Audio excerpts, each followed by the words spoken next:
भूल Bhulaiyaa horror story. 17 साल की समृद्धि ने छोटी उम्र में ही अपनी मां को खो दिया था। तब से उसके पापा गौतम ही उसकी पूरी जिंदगी थे। समृद्धि के पापा ने कभी भी उसे अपनी मम्मी की कमी महसूस होने नहीं दी, पर उनकी लाइफ में एक दिन ऐसा आया जिसने उनकी जिंदगी ही बदल दी।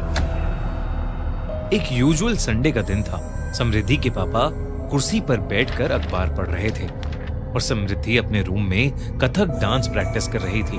तभी अचानक से घर की डोरबेल बजी। दरवाजा खोलने पर बाहर सूट पहने एक लॉयर खड़ा था। उसने बताया कि गौतम के चाचा का देहांत हो गया है और उन्होंने अपनी एक हवेली विरासत में गौतम को सौंपी है।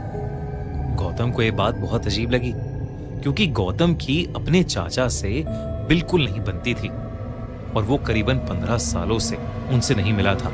पर जब उस लॉयर ने पूरा पेपर वर्क दिखाया तो गौतम को समझ आया कि ये सब सच था। समृद्धि और गौतम को अभी भी यकीन नहीं हो रहा था कि वो इतनी बड़ी हवेली के मालिक थे। हवेली को देखकर समृद्धि के पापा को समझ आ गया था कि वो अपनी फाइनेंशियल सिचुएशन में इतनी बड़ी हवेली में रहना अफोर्ड नहीं कर सकते थे। इसलिए उन्होंने उस हवेली को बेचने का डिसीजन लिया। पर समृद्धि की आंखों में एक अलग सी चमक थी। उसने अपने पिता को बोला कि वो हमेशा से एक बड़े से घर में रहना चाहती थी। गौतम ने समृद्धि की खुशी देखकर कुछ समय उस हवेली में रहने का डिसीजन लिया। वो हवेली जितनी बाहर से खूबसूरत थी, उतनी अंदर से भी। समृद्धि की खुशी का ठिकाना ही नहीं था। वो पूरी हवेली में घूम घूम कर हवेली के सभी कमरे देख रही थी। तभी वो एक ऐसे कमरे के आगे पहुंची जिसका दरवाजा बंद था। उस बड़े से दरवाजे पर एक बड़ा सा ताला लगा था और उस ताले पर संस्कृत में कुछ लिखा हुआ था। समृद्धि ने उस ताले पर जैसे ही हाथ लगाया, उसे मानो बहुत जोर का करंट लगा। इससे पहले कि समृद्धि कुछ समझ पाती, उसके पापा ने उसे आवाज लगाई और समृद्धि वापस मुड़कर अपने पापा के पास जाने लगी। पर चलते चलते समृद्धि के कानों में एक आवाज आई। उसके कानों में एक औरत हंसते हुए उसे पुकार रही थी।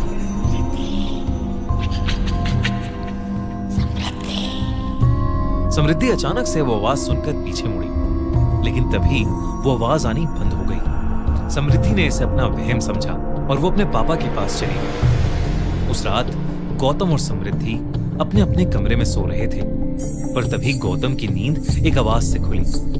गौतम को पास के कमरे से घुंघरू की आवाज आई। गौतम ने सोचा कि शायद समृद्धि अपने रूम में डांस प्रैक्टिस कर रही होगी, इसलिए वो फिर से आंखें बंद करके सोने की कोशिश करने लगा। पर घुंघरू की आवाज धीरे धीरे तेज होने लगी। ऐसा लग रहा था कि जैसे घुंघरू पहनकर कोई गौतम के पास आ रहा हो। इससे पहले गौतम कुछ समझ पाता, घुंघरू पहने कदमों की आवाज उसके बेड के पास से आने लगी। गौतम तेजी से उठा तो उसने देखा कि कमरे के अंदर कोई भी नहीं था। अब गौतम को कुछ अजीब लगने लगा था। वो उठकर समृद्धि के कमरे की तरफ गया। समृद्धि के कमरे में पहुंचकर उसने देखा कि वो कमरे में थी ही नहीं। अब गौतम को टेंशन होने लगी थी। वो समृद्धि को आवाज देकर पुकारने लगा। उसने हवेली की लाइट जलाने की कोशिश की, पर कोई भी बटन काम ही नहीं कर रहा था। गौतम ने कमरे के बाहर पड़े एक लैंप को उठाया और उसे जलाकर हवेली में समृद्धि को ढूंढने लगा। घूमते घूमते गौतम को फिर से घुंघरू पहने किसी के चलने की आवाज आई। गौतम उसी आवाज का पीछा करने लगा। गौतम जितना उस आवाज के करीब जाता, वो आवाज उससे उतनी ही दूर जा रही थी। लेकिन उस आवाज का पीछा करते हुए गौतम ने खुद को एक कमरे के बाहर खड़ा पाया। उस कमरे का दरवाजा खुला हुआ था और उस कमरे के बीचों बीच में गौतम को कुछ ऐसा दिखा जिससे उसकी रूह कांप गई। उस कमरे के अंदर एक लड़की साड़ी पहने घुंघरू डालकर डांस कर रही थी। इससे पहले वो कुछ समझ पाता, गौतम को उस लड़की का चेहरा दिखा और उसका दिल दहल उठा।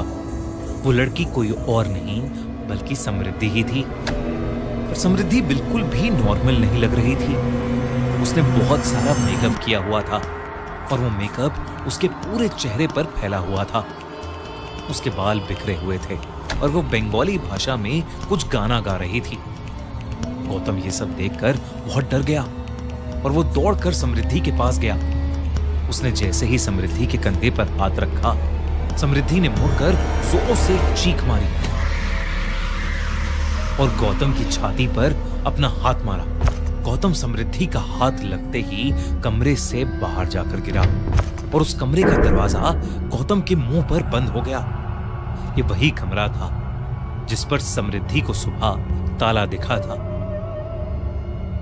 गौतम उठकर जोर जोर से उस दरवाजे को पीटने लगा।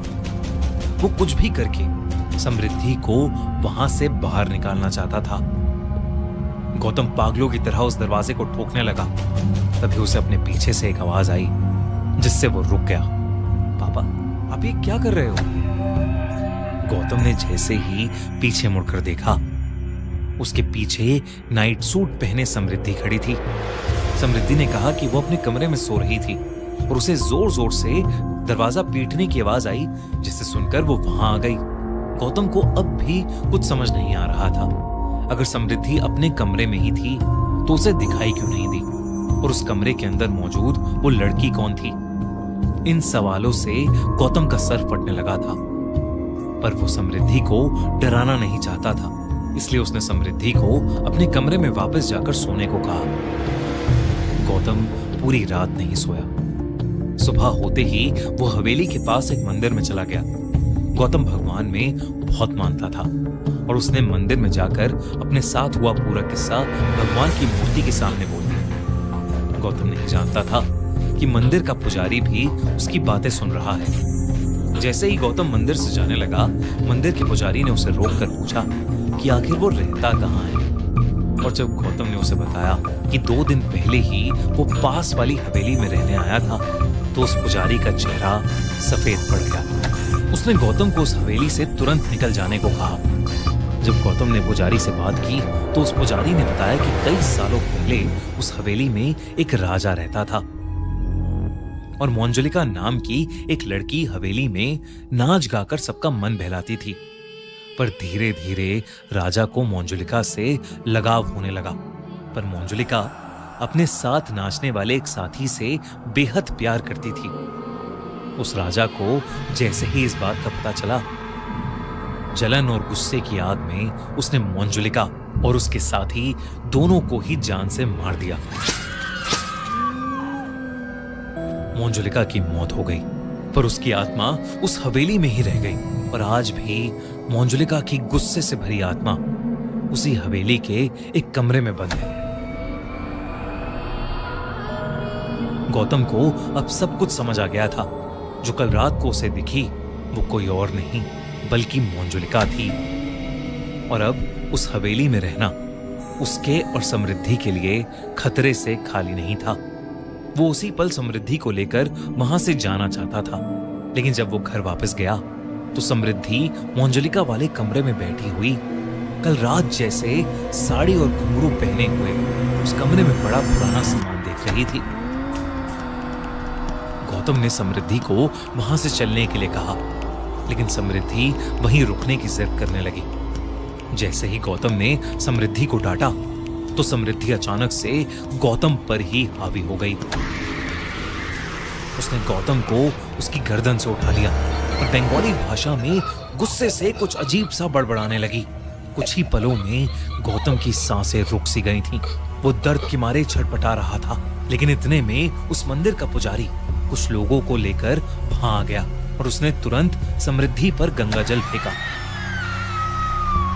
समृद्धि ने गौतम को छोड़ दिया और वो वहीं बेहोश होकर नीचे गिर गई।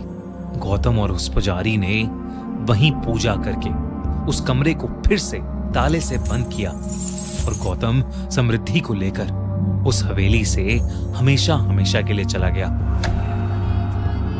उस हवेली को बेचना क्या, उस हवेली के आसपास जाने का भी ख्याल गौतम ने अपने मन से निकाल दिया। समृद्धि को आज भी नहीं पता कि आखिर उन्होंने वो हवेली क्यों छोड़ी, और ना ही गौतम उसे उस हवेली को छोड़ने की वजह बताता है।